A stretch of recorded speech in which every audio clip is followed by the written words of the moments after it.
A CPI da Covid convocou o ministro da Saúde, Marcelo Queiroga, e os ex-titulares da pasta, Luiz Henrique Mandetta, Nelson Teich e Eduardo Pazuello.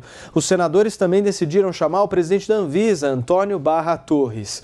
Mandetta e Teich devem comparecer na próxima terça-feira, a partir das 10 horas da manhã. No dia seguinte será a vez do ex-ministro da Saúde, general Eduardo Pazuello. Já a oitiva, com Marcelo Queiroga e Antônio Barra Torres, está prevista para quinta-feira. A CPI vai requerer ao Ministério da Saúde os processos administrativos sobre a aquisição de vacinas e também insumos contra o coronavírus. O presidente da comissão, o senador Omar Aziz, do PSD do Amazonas, avalia que os trabalhos devem indicar soluções para o combate ao vírus. CPI, quando trata de desvio de recurso, de corrupção, na hora que ela começa a investigação, estanca. As pessoas que estão envolvidas saem de cena, não querem conversar uma com a outra. O vírus, ele está se lixando para o início da CPI, ele vai continuar atingindo as pessoas, entendeu? Essa é a diferença entre essa CPI e as outras que vocês acompanharam. Apesar da falta de acordo, Omar Aziz voltou a defender a convocação do ex-secretário de Comunicações, Fábio Weingarten, que fez críticas à vacinação no país. Durante sessão desta quinta-feira, o senador Marcos Rogério, do DEM de Rondônia, solicitou que a comissão fosse 100% presencial, mas o pedido não foi aceito pela presidência da comissão. O relator da CPI, senador Renan Calheiros, se irritou com a tentativa de governistas de tentar adiar os trabalhos e usou o termo tropa de choque. Eu já conheci, e estou aqui há muitos anos no Congresso, muitas tropas de choque, mas essa é a primeira que recorre ao Supremo Tribunal Federal, numa questão já decidida, e é a primeira que recebe, por meio eletrônico, requerimentos feitos do governo para registrar aqui. Ou seja, nós não vamos chegar a lugar nenhum, isso nunca deu certo em lugar nenhum. Renan Calheiros pediu o compartilhamento de informações da CPI das fake news que tratam de temas relacionados à saúde. A comissão da Covid quer ainda detalhes de regulamentações de temas como isolamento, quarentena e proteção da coletividade. Nos requerimentos, os senadores solicitam documentos do governo relacionados à orientação sobre tratamento precoce da Covid. A CPI também traz detalhes de todas as viagens do presidente Jair Bolsonaro no período da pandemia. E para completar, o ministro Ricardo Lewandowski, do Supremo Tribunal Federal, rejeitou agora à tarde o pedido de senadores para remover Renan Calheiros da relatoria da CPI. A ação foi movida por parlamentares sobre a alegação de que o MDBista pode ter atuação parcial na CPI da Covid por ser pai do governador de Alagoas, Renan Filho. Bom, vamos nessa, avaliar aí todas essas falas iniciais, os primeiros movimentos da CPI da Covid-19. Constantino, e essa tropa de choque que o senador Renan Calheiros menciona? Ô Paulo, nenhuma surpresa na CPI e na postura dos envolvidos, né? Aliás, eu faço aqui um alerta, um disclaimer, na verdade, para os nossos ouvintes e telespectadores, que eu só vejo essa palhaçada, esse circo, por ossos do ofício, né? Porque eu preciso para comentar e tudo mais. Porque senão eu ocuparia meu tempo realmente com algo mais produtivo do que essa palhaçada. Veja, em relação primeiro à marca triste de 400 mil mortes, né? Estão usando isso, como desde o início na CPI, né? Para sambar em cima de cadáveres para fazer politicagem. O prêmio da manchete mais canalha vai para a Folha de São Paulo, que publicou assim: com presidente negacionista e pouca vacina, Covid mata 400 mil no país. Que é o mesmo tipo de narrativa desses envolvidos na CPI, né? Renan Calheiros e a tropa de choque petista.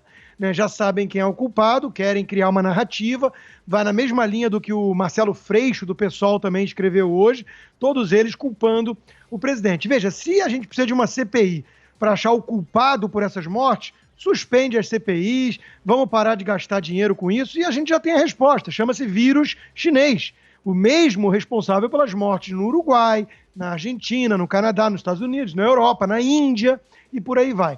Então tudo isso é realmente pura politicagem. Eu recomendo que os nossos ouvintes e telespectadores digitem Omar Aziz Lula no Google para dar uma olhada nas fotos, nos textos, para ver como eles são próximos, né? O presidente da CPI totalmente imparcial, né? O Renan é show de hipocrisia do começo ao fim, mas pelo menos por alguma pressão ele teve que deixar de fora aqueles últimos itens dos requerimentos bizarros dele, né, de CPI de fake news, a outra CPI circense. E por fim, Paulo, o Randolph Rodrigues, que vamos lembrar, queria a CPI restrita ao governo federal, né? Ele hoje rebateu logo na largada o requerimento para convocar eventualmente ministros do Supremo. Né? Ele disse que isso não cabe e não tem nada a ver. Veja, se o objeto da CPI é avaliar a Covid, a crise da pandemia e as medidas tomadas e as mortes que eventualmente ocorreram, como é que não é importante escutar o Supremo, que foi o que mais concentrou poderes nessa história, que delegou poderes aos estados e municípios, tirou do governo federal, decretou um monte de coisa em nome da ciência e da vida, em vez da Constituição, que é seu papel? Como é que não vai chamar ministro do Supremo para explicar o resultado, o critério técnico e científico usado nessas decisões? É óbvio que tem que chamar ministro do Supremo, como queria o senador Girão. O senador Girão, aliás, que vem tentando trazer alguma seriedade para esse circo. Mas, como eu alertei desde o início, é missão impossível. O circo já está de pé. Muito bem. Ontem à noite eu estava analisando os processos referentes ao senador Omar Aziz. Tem até acusação de pedofilia no estado do Amazonas, ô Serrão. E o mais grave contra ele é uma tal de Operação Turbulência, que vinha sendo investigada desde 2016, em que a família dele, a mulher e 3 irmãos chegaram a ser presos sob denúncia de corrupção ativa e lavagem de dinheiro. E sabe no que eles estavam metidos? Em negociatas na área de saúde no estado do Amazonas, onde Omar Aziz foi governador. Então, a coisa é muito mais feia do que a gente pode imaginar. É muito difícil, nem a crédula velhinha de Taubaté, cito ela novamente, é capaz de acreditar que uma CPI vai realmente produzir um resultado de melhora da forma como o governo vai tratar as próximas pandemias que virão por aí. Já é certo que teremos novos coronavírus nos atacando em breve. Agora, uma CPI vai contribuir para isso? Não vai. CPI é sempre pizza, muita narrativa. A última CPI séria que nós tivemos lá no Congresso foi a CPI dos fundos de pensão. Depois dela tivemos a CPI das fake news, que foi aquela tragédia. E a dos fundos de pensão, que deveria ter sido muito séria, ela não resolveu o problema de como o capimunismo brasileiro lida com o dinheiro de aposentados e pensionistas, na maioria de grandes empresas estatais, que fazem e participam de grandes investimentos privados, sobretudo na área de infraestrutura e concessões, para garantir a aposentadoria, a remuneração da aposentadoria deles no futuro. Tanto que, já vou até advertindo aqui, estamos muito perto de estourar um grande escândalo envolvendo uma grande empresa da área de infraestrutura, de concessões, com a má utilização dos recursos e aprovações de grana de fundos de pensão. Há aí risco de um rombo bilionário, pode chegar de 7 a 9 bilhões. E essa história está muito perto de estourar, sobrando para muita gente boa e grande no mercado financeiro e até no governo federal. Muito bem, minha querida Amanda Klein, eu quero saber de você como é que vai ser o comportamento dos senadores com o Luiz Henrique Mandetta. Haverá uma imparcialidade ou você acha que eles serão mais firmes com o Pazuello? Eu acho que os senadores serão firmes com todos os convocados, os ex-ministros da Saúde, o diretor-presidente da Anvisa, Antônio Barra Torres, e a começar pelo Mandetta, que será o primeiro depoimento de terça-feira. Aliás, a CPI hoje andou bastante, aprovou mais de 100 requerimentos sobre diversos assuntos, desde campanha de comunicação, a vacina, tratamento precoce, isolamento social, kit intubação, oxigênio para Manaus. Então, tem uma série de assuntos que serão tratados, documentos de diferentes esferas, que serão fornecidos, tem 5 dias úteis para serem apresentados à CPI, aí os técnicos vão se debruçar por essa verdadeira parafernália de documentação, são páginas e páginas, uma coisa interminável. Mas também a oitiva de testemunhas, então semana que vem será uma semana muito esperada, o primeiro depoimento na terça-feira de manhã será o de Luiz Henrique Mandetta, que foi o primeiro-ministro da Saúde no governo Bolsonaro, quando começou a pandemia, e aí conversando aqui com os senadores, o que eles possivelmente poderão perguntar, inquirir a Mandetta, que é o seguinte: vamos perguntar sobre EPI, teste, a implantação de leitos de UTI, e também para Mandetta e Taixe. Houve uma intenção, houve uma tentativa intencional do governo Bolsonaro, de alguma forma, de se tentar chegar à imunidade de rebanho, ou seja, deixar o vírus circular livremente para tentar atingir a imunidade de rebanho, que hoje a gente sabe que é impraticável, que tem um custo altíssimo em número de mortes e é, obviamente, antiético, além de não ter nada a ver com uma política pública sanitária, tem mais a ver com eugenia do que com política pública sanitária. A forma de se chegar à imunidade de rebanho num país civilizado é por meio da vacina. Mas, enfim, outros senadores me fizeram a seguinte avaliação, que o que as pessoas não estão prestando muita atenção é para o depoimento do Nelson Taixe, que, segundo esse senador graduado, com quem conversei, é uma pessoa que estava ali, ficou pouco tempo no Ministério, mas ele estava à frente da pasta quando começaram as primeiras negociações para a compra de vacinas. E ele é uma pessoa que não é político, não tem tanta experiência e que também não tem rabo preso com ninguém, então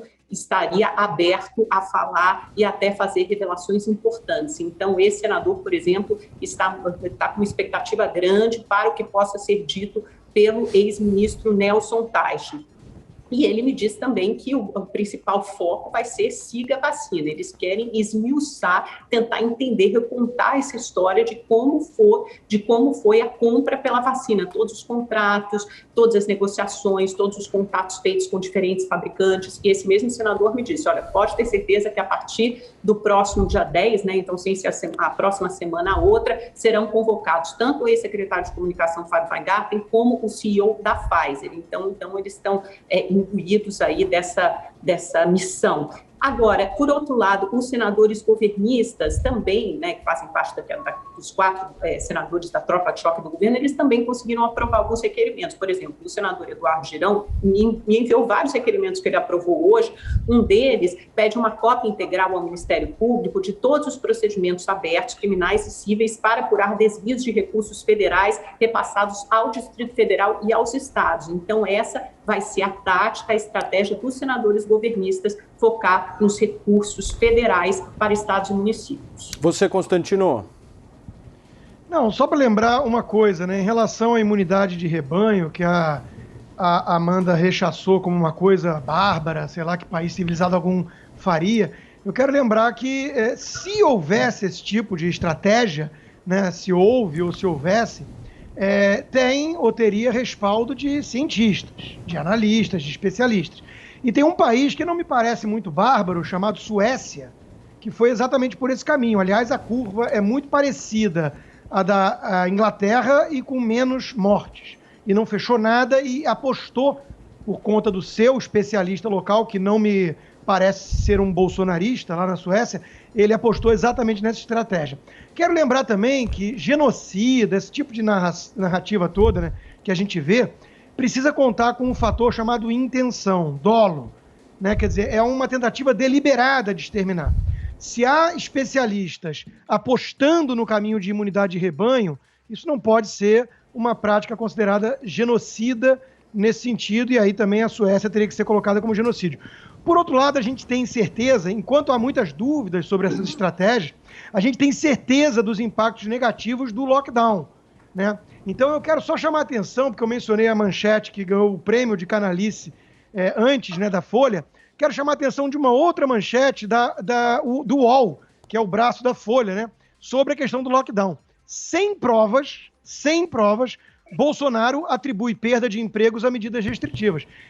Eu fico imaginando o que seria a prova, né? Assim, você está proibido de abrir o bar e restaurante. 14 mil bares e restaurantes foram à falência.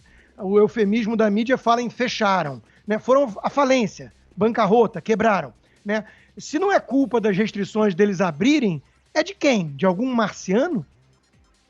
Amanda, quer falar?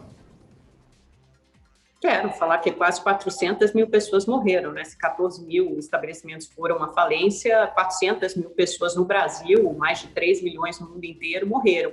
as principais agências de saúde, autoridades sanitárias, médicos, epidemiologistas, infectologistas, ninguém defende a imunidade de rebanho. Isso ficou muito claro cedo na pandemia. A Suécia adotou uma tática na primeira onda do coronavírus, mas depois as autoridades, tanto de saúde quanto as autoridades do país, foram muito criticados e obrigados a rever a sua estratégia mais para o final do ano, quando houve uma segunda, sim senhor, quando houve uma segunda onda no país, eles impuseram algumas medidas restritivas, sim. Ademais, eles têm uma cultura completamente diversa da nossa, com certeza uma densidade populacional muito menor, e mesmo assim teve números muito piores do que seus vizinhos, Noruega e Dinamarca. É só entrar para ver que eles tiveram o dobro da morte da Noruega ou da Dinamarca, e em relação a outro país, mais de 4 vezes mais mortes. Então, as medidas adotadas, ou as não medidas adotadas pela Suécia no começo, foram firmemente reprovadas, condenadas e criticadas pelos seus próprios cidadãos.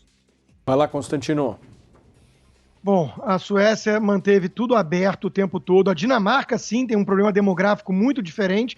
E é engraçado que sempre tem uma explicação. É que nem a Argentina, a gente não pode citar pela demografia também. Mas a Argentina, que seguiu esse caminho todo científico, entre aspas, né, que a Amanda sempre defende aqui com tanto rigor, pelo menos no mínimo empolgação, que seria um substituto para embasamento científico, talvez no caso. A Argentina tem números péssimos, o Uruguai agora nem se fala, com o dobro de vacina que o Brasil tem, então não adianta repetir aqui o número de 400 mil mortes, né, ou 3 milhões no mundo, para monopolizar os fins nobres. Né, aconteceu porque nada foi feito, ou alguma coisa assim. Não, nós estamos analisando justamente que países com estratégias muito diferentes tiveram números de mortes muito altos, inclusive a Europa, que fica apontando o dedo e criticando lá no parlamento o Bolsonaro, mas tem números piores. Né? Então, realmente, é um show de hipocrisia, onde só se sustenta ideologia e narrativa, e não há nada de ciência nessa história. Eis o ponto, não há nada de ciência. Deixa eu chamar o VAR aqui. Serrão, você. O VAR vai ser chamado para apelar para a ciência dos números. Seria muito interessante que a CPI do Covidão aproveitasse, já que ela agora vai dar uma olhada no contrato da Pfizer e de outros grandes vendedores de vacinas, seria fundamental que se abrisse essa caixa preta de como o Ministério da Saúde do Brasil compra vacinas e outros medicamentos. Não temos transparência sobre isso. A CPI seria um momento ótimo para a gente saber como jogamos dinheiro fora em esquemas que devem ter, com certeza, superfaturamento e contratos altamente leoninos. Outro ponto que a CPI também não pode deixar de esquecer de pedir. Lembra daqueles governadores e prefeitos que autorizaram o Carnaval 2020? Pois foi nessa maior festa popular do Brasil que o Covidão entrou aqui na nossa pátria e começou a infectar muita gente. E aí a doença se expandiu e saiu de controle. Vários daqueles governadores e prefeitos, há várias gravações públicas sobre isso circulando nas redes sociais, defenderam. Não, vamos fazer o carnaval, porque isso vai trazer dinheiro. E naquele momento, março de 2020, não há perigo nenhum. Essa CPI é apenas uma gripezinha. E não foi Bolsonaro, o tal do Bolsonaro, que disse isso não. Outro número, o presidente Bolsonaro talvez até aproveite a sua live dessa quinta-feira para atender a uma cobrança que ele já fez umas 2 semanas atrás ao Ministério da Saúde, querendo saber o número oficial de mortes no Brasil por variadas doenças nos últimos 5 anos. O Ministério da Saúde tem que divulgar isso aí, porque a impressão que a gente tem hoje pelo noticiário é que só se morre aqui na pátria brusundanga de Covidão. E isso parece que não é verdade. Então é bom termos transparência dos números. A ciência dos números é maravilhosa, Paulo Matias. Perfeito. Queridos, eu tenho mais 1 minuto para cada um de vocês. Amanda, vai lá. Não, só para mostrar aqui, eu até fui procurar as notícias sobre a Suécia. Em março, por exemplo, eles aprovaram uma lei, o Congresso aprovou uma lei que dá ao Executivo poderes de fechar comércio, restaurantes, lojas, justamente porque a pandemia saiu fora de controle, né? Então, medidas restritivas foram implementadas, sim, restaurantes fecharam mais cedo, o número de integrantes de uma reunião, membros permitidos numa reunião, passou a ser restrito. Então, a Suécia implementou, sim, uma série de medidas de controle, porque viu que foi muito mais afetado do que os países vizinhos na primeira onda da Covid, quando, de fato, não adotou essas medidas restritivas. Você, Consta? Nenhuma escola, por exemplo, fechou na Suécia em momento algum, né? E um monte de outras coisas e tudo mais.